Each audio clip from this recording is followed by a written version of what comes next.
श्री शिवाय नमस्तु भयम। दोस्तों, आप सभी लोग जानते हैं कि 17 सितंबर 2025 यानी बुधवार को पड़ रही है इंदिरा एकादशी व्रत। और दोस्तों, ये वह तिथि है जो आश्विन मास में पड़ने वाली सबसे बड़ी तिथि इंदिरा एकादशी व्रत है और इसका बहुत ही बड़ा और विशेष महत्व होता है। अगर कभी भी मौका लग जाए तो आप लोगों को पीपल के पत्ते पर राम लिखकर बहुत छोटा सा उपाय करना है। इन दोनों का संयोग बहुत ही कम आता है। इसी के साथ में गुरुजी ने अपनी शिव पुराण कथा में बताया है कि इस दिन आपको एक पीपल के पत्ते पर राम वाला उपाय तो आपको अवश्य ही करना चाहिए, क्योंकि ऐसा दिन पूरे साल में सिर्फ एक ही बार आता है। और दोस्तों, आप सभी लोग जानते हो कि बुधवार का अगर सबसे बड़ा कोई उपाय है तो वह पीपल के पत्ते पर राम वाला उपाय। तो दोस्तों, बुधवार एकादशी के दिन आप लोगों को इस पीपल के पत्ते पर राम लिखकर बहुत छोटा सा उपाय करना है। बहुत सारे लोग होंगे जिन लोगों ने इस उपाय को ना किया हो, मतलब पूरा साल निकल गया, उन्होंने किसी भी दिन इस पीपल के पत्ते पर राम वाला उपाय को ना किया। पर दोस्तों, आपके पास एक पहला मौका बचा हुआ है जो कि 17 सितंबर 2025 बुधवार एकादशी के दिन है। इस दिन आप लोगों को इस वाले उपाय को जरूर कर लेना है। भले ही आपने पूरे भर इस उपाय को ना किया हो, पर अगर आपने इस आश्विन माह के बुधवार एकादशी के दिन अगर इस वाले उपाय को कर लिया तो आपको इस उपाय को करने का वह फल मिलेगा जिसकी आपने कभी कल्पना भी नहीं करी होगी। इसीलिए आप लोग इस वाले उपाय को एक बार जरूर कर लेना है, ताकि आप लोगों के हाथ से यह मौका ना जा सके और आपको इस उपाय को करने का फल मिल सके। दोस्तों, ये उपाय पंडित जी ने अपनी अभी की ही श्री शिव महापुराण की कथा में बताया है जी। इस उपाय को आज हम आपको बहुत अच्छे से समझाने वाले हैं। इस वीडियो को देखने के बाद इस उपाय को समझने के लिए आपको कोई और वीडियो को देखने की जरूरत नहीं पड़ेगी। तो चलिए दोस्तों, उपाय को शुरू करते हैं। देखिए, इस आश्विन माह के बुधवार एकादशी के दिन यह इतना खास होता है, इतना महत्वपूर्ण होता है।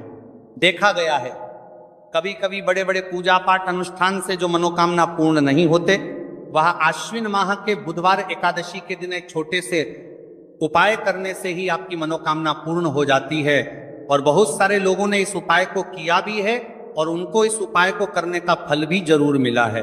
अगर आप लोग भी इस उपाय को करना चाहते हैं तो आप इस उपाय को पहले अच्छे से समझ लेना, सुन लेना, उसके बाद करना। आपको इस उपाय का फल जरूर मिलेगा और इस उपाय को कर लेने से आपके घर में चाहे किसी भी प्रकार की दुख और समस्या क्यों ना चल रही हो, आपको उसका कारण भी नहीं पता है कि भाई ये समस्या किस कारण से चल रही है, उसका कुछ भी कारण हो सकता है। जैसे पितृ दोष हो सकता है या किसी भी तरह का मंगल दोष भी हो सकता है। तो इस दिन आप लोगों को ये वाला उपाय कर लेना है।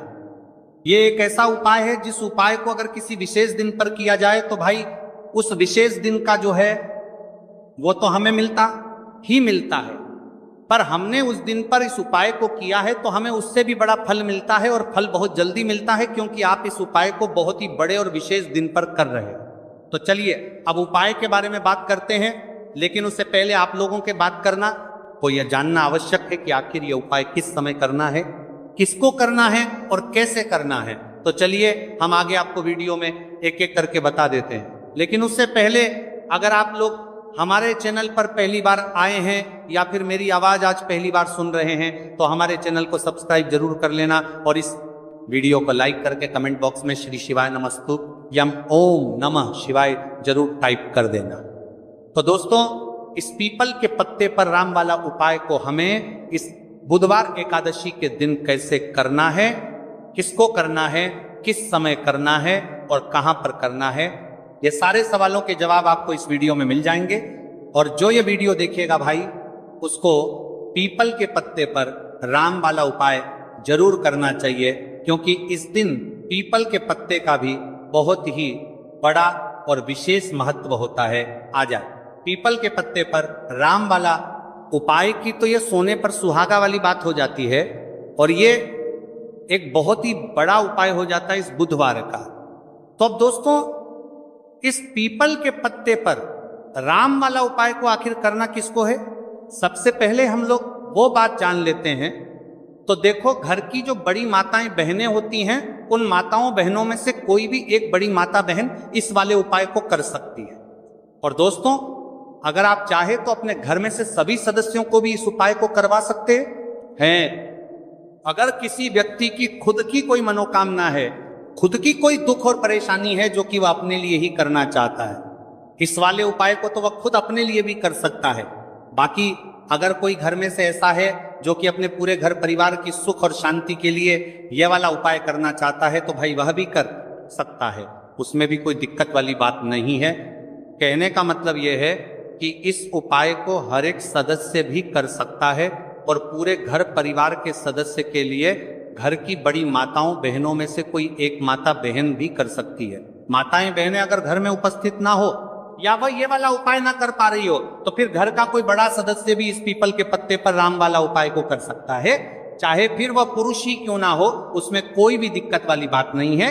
उसके बाद में दोस्तों, जो अगला प्रश्न निकल कर आता है वह ये आता है इस उपाय को लेकर के, आखिर इस उपाय को हमें किस समय करना है, सुबह के समय करना है कि शाम के समय करना है।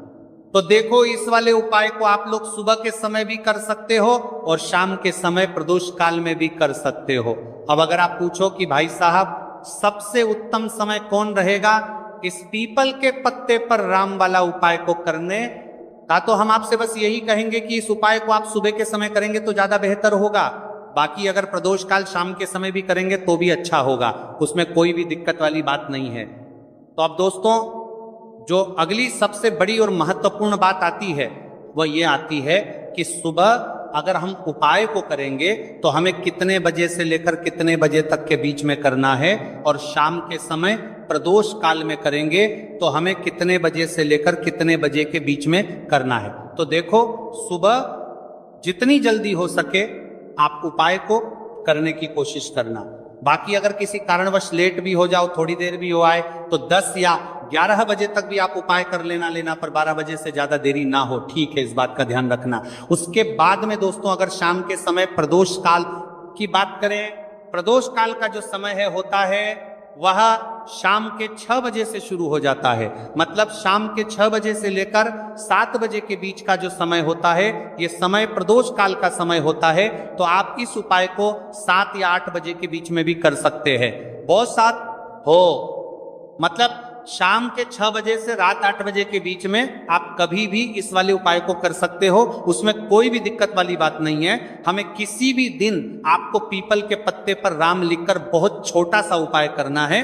ऐसा समझ लीजिए जितने भी आपके शत्रु की जबान के पत्ते पर वरियोर हैं, जो भी आपके विरोधी हैं, दुश्मन हैं, जो आपको हर तरफ से परेशान कर रहे हैं, अब उन शत्रुओं की अकड़ निकलेगी। शत्रु का किया कराया भी तुरंत हट जा आएगा। जब बुधवार में आप इस छोटे से उपाय को करेंगे तो देखिए, आज की वीडियो विशेषकर उन लोगों के लिए ही है जो अपने जीवन में शत्रुओं से और दुश्मन से बहुत ज्यादा परेशान हो चुके हैं। देखिए, जगत जननी मां जगदम्बा का हम बुधवार में पूजन करते हैं और उनसे जुड़े हुए उपाय करते हैं। साथ ही साथ आपको बता दें कि बुधवार में संकट मोचन हनुमान जी का पूजन करने से और उनसे जुड़े हुए कुछ उपाय करने से जीवन के बड़े से बड़े कष्ट भी क्षण भर में दूर हो जाते हैं। तब बहुत कम समय में आपके शत्रु और आपके विरोधी आपके जीवन से दूर हो जाएंगे। आपके दुश्मन लाख कोशिश करने के बाद भी आपका बाल भी बांका नहीं कर पाएंगे अगर आप बुधवार में इस छोटे से उपाय को कर लेते हैं। अब देखिए, आज का जो समय है ये कलयुग का समय है, और कलयुग के एकमात्र देवता जो अपने भक्तों के जीवन से सारे कष्टों को दूर कर देते हैं वह स्वयं है संकट मोचन हनुमान जी। और संकट मोचन हनुमान जी का पूजन अगर आप बुधवार में करते हैं और उनसे जुड़ा हुआ ये छोटा सा उपाय अगर आप बुधवार में किसी भी दिन कर लेते हैं, तो ऐसा समझ लीजिए आपके जो शत्रु हैं, आपके जो विरोधी, आपके जो दुश्मन हैं, ये किसी भी तरह से आपको परेशान करने का प्रयास कर लें, आपका बाल भी बांका नहीं कर पाएंगे। दूसरी चीज, अगर आपके शत्रु ने आपके ऊपर कोई भी तंत्र मंत्र करवा रखा है, कोई भी जादू टोना, कोई भी ब्लैक मैजिक आपके ऊपर करवा दिया है या करवाने का प्रयास कर रहे हैं, ऐसा समझ लीजिए वह किया कराया आप तक पहुंचेगा ही नहीं। और अगर आप तक पहुंच गया है, कोई भी ब्लैक मैजिक तुरंत हट जाएगा जब आप इस छोटे से उपाय को बुधवार में करेंगे। देखिए, उपाय छोटा है लेकिन बहुत महादिव्य चमत्कारी है। मतलब उपाय को करने में ना तो आपका ज्यादा समय जाएगा, ना ही इसमें आपके ज्यादा पैसे लगने वाले हैं। और ऐसा समझ लीजिए कि एक बार ही अगर आपने इस उपाय को बुधवार मंत्री कर लिया तो इसका महादिव्य चमत्कार आप खुद देख लेंगे। तो बुधवार के जो 9 दिन होते हैं ये बहुत ही सिद्ध दिन होते हैं। मतलब बुधवार के दिनों में 9 माता रानी हमारे घरों में आती हैं, अपने भक्तों के जीवन से कष्टों को दूर करती हैं। साथ ही साथ आपको बता दें कि बुधवार के टाइम पर जब भी आप संकट मोचन हनुमान जी के उपाय करते हैं तो माँ दुर्गा की आपको असीम और विशेष कृपा मिलती है। माँ दुर्गा आपसे बहुत जल्दी प्रसन्न होती हैं और आपके सारे संकटों को वह दूर कर देती है।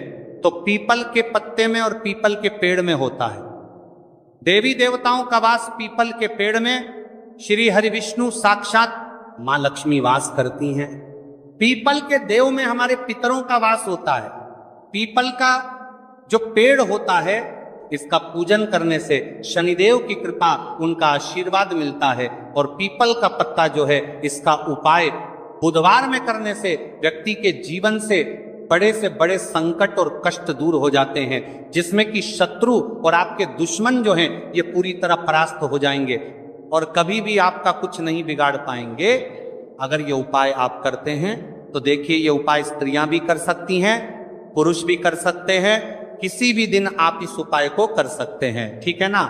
इसमें दिन आपको नहीं देखना है कि किस दिन करें, जिस दिन आप चाहा उस दिन इस उपाय को आप कर सकते हैं। तो बुधवार एकादशी के दिन आपको पीपल का पत्ता तोड़ना नहीं है, उससे एक दिन पहले ही तोड़कर आप पीपल का पत्ता ले आए, या गिरा हुआ जो पत्ता होता है पीपल का वो आप ले लें, ठीक है ना।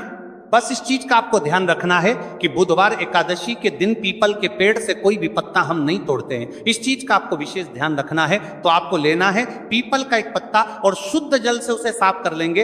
अगर पीपल के पत्ते पर हो तो वह हट जाए, फिर गंगा जल का थोड़ा सा छिड़काव यानी थोड़ी सी छींटे आपको इस पीपल के पत्ते पर मारनी है और इस पीपल के पत्ते को फिर कपड़े से पोंछकर आपको साफ कर लेना है, बिल्कुल सूखा लेना है। अब आपको लेना है थोड़ा सा सिंदूर, जो केसरिया वाला सिंदूर आता है जो हम संकट मोचन हनुमान जी को चढ़ाते हैं, वह केसरिया सिंदूर आपको लेना है। थोड़ा सा जल डाल के इसे गीला कर लेंगे और इसी सिंदूर से इस पीपल के पत्ते पर आपको भगवान राम का नाम लिखना है। अब किससे लिखेंगे? माचिस की तीली ले सकते हैं, उससे लिख सकते हैं। किसी भी तरह से आपको भगवान राम का नाम इस पीपल के पत्ते पर लिखना है। लिख लिया, एक आपको चमेली के तेल का या सरसों के तेल का दीपक तैयार करना है और एक कोई भी आपको लेनी है मिठाई में। यहाँ पर आप बूंदी का प्रसाद ले सकते हैं, बेसन का लड्डू ले सकते हैं और अगर आप इमरती ले लेते हैं तो ये और भी उत्तम है। देखिए इमरती का जो भोग होता है यह संकट मोचन हनुमान जी को बहुत ज्यादा प्रिय है। अब ये सारी चीजें लेकर आपको जाना है संकट मोचन हनुमान जी के मंदिर में। तो देखिए सबसे पहले आपको संकट मोचन हनुमान जी के सामने ये दीप प्रज्वलित करना है जो आप लेकर के गए हैं। चाहे आपने चमेली के तेल का दीपक तैयार करा है या सरसों के तेल का, सबसे पहले दीपक आप जला देंगे और दीप जलाने के बाद आपको जो पीपल का पत्ता आप लेकर के गए थे वह पत्ता आपको संकट मोचन हनुमान जी को अर्पित करना है, वहां चढ़ाना है। और जो भी भोग में आप लेकर के गए हैं, चाहे आपने बेसन के लड्डू लिए, बूंदी का प्रसाद लिया या फिर इमरती, जो भी कुछ आपने लिया है उसका भोग लगाना है और संकट मोचन हनुमान जी से आपको प्रार्थना करनी है कि हे जगत का कल्याण करने वाले संकट मोचन हनुमान जी, संकटों को हरने वाले मेरे जीवन से शत्रु और दुश्मनों को भी दूर कर दीजिए। शत्रु का कल्याण करने वाले संकट मोचन हनुमान जी से चार कर दीजिए। या कराया तंत्र मंत्र सब कुछ हट जाए, ऐसी कृपा मुझ पर कीजिए। इस तरह से आपको प्रार्थना करनी है और 108 बार जय श्री राम, जय सीताराम, जय श्री राम, जय सीताराम, जय श्री राम, जय सीताराम, इस तरह से आपको जयकारा लगाना है। क्योंकि भगवान राम का नाम संकट मोचन हनुमान जी को सबसे ज्यादा प्रिय है, तो जयकारा लगा देंगे। और देखिए अगर एक बार हनुमान चालीसा पढ़ पाए तो आप एक बार हनुमान चालीसा ऐसा जरूर पढ़ें, ठीक है ना। ज्यादा बार नहीं तो एक बार जरूर पढ़ें। जयकारा तो आपको बिल्कुल से लगाना है। और इस छोटे से उपाय को किसी भी दिन कर लीजिए, सुबह कर लीजिए, शाम को कर लीजिए और किसी भी दिन, जैसे बुधवार की तिथि जो होती है ना, ये बहुत बड़ी होती है। आप उस दिन भी इस उपाय को कर सकते हैं, जरूर से करें। शत्रुओं और दुश्मन आपके जो विरोधी हैं ये पूरी तरह चारों खाने चित हो जाएंगे और आपका बाल भी वहां का नहीं कर पाएंगे। तो देखिए, इस उपाय को आप 9 दिन भी कर सकते हैं, 2-3 बार भी कर सकते हैं। अगर आप ज्यादा बार नहीं कर पा रहे हैं तो एक बार आपको इस उपाय को जरूर से करना चाहिए। तो देखिए, इस उपाय को करने से जो आपके सामने से शत्रु हैं वह भी परास्त हो जाएंगे। जो पीठ पीछे वार करते हैं, पीठ पीछे तंत्र मंत्र करवाते हैं, वह शत्रु भी चारों खाने चित्त हो जाएंगे। बस छोटा सा उपाय है, जरूर करें। तो देखिए, अब बात कर लेते हैं अपने एक बहुत छोटे से उपाय की, जिसे बुधवार में करने से आपकी हर मनोकामना पूरी हो जाती है। ये उपाय आप अपने घर पर ही कर सकते हैं, कहीं जाने की आप आवश्यकता नहीं है। कोई भी ऐसी विश जो बहुत लंबे समय से अधूरी है, पूरी नहीं हो रही है, या धन को लेकर आप बहुत परेशान हैं, या घर में संकट कष्ट बहुत आते हैं, बीमारियां बहुत आती हैं, तो एक लाल पुष्प, जैसे कि गुलाब का फूल भी लाल होता है, आप जरूर से अपने घर के मंदिर में मां दुर्गा को अर्पित करें और एक देश घी का दीपक लाल बाती का जलाकर मां का पूजन करें। बुधवार में अगर लाल रंग से जुड़ा हुआ ये उपाय आप करते हैं, आपकी सारी मनोरथ, सारी मनोकामनाएं मां पूरा कर देंगी। क्योंकि लाल रंग मां दुर्गा को बहुत प्रिय है। लाल पुष्प और लाल रंग की बाती का दीपक आपकी बड़ी से बड़ी मनोकामना को भी पूरा कर देगा। बुधवार में यह उपाय आप किसी भी दिन कर सकते हैं।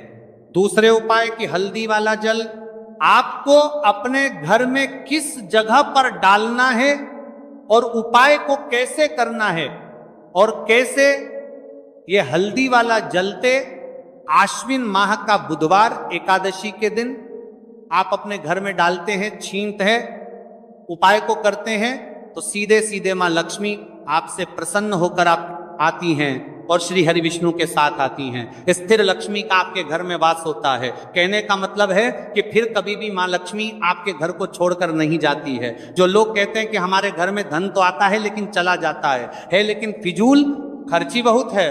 धन तो घर में आता है लेकिन तिजोरी कभी धन से भरी नहीं रहती है, खाली हो जाती है। तो 90 पर लोग ऐसे होते हैं जिनके जीवन में ये समस्या होती है कि हमारे घर में स्थिर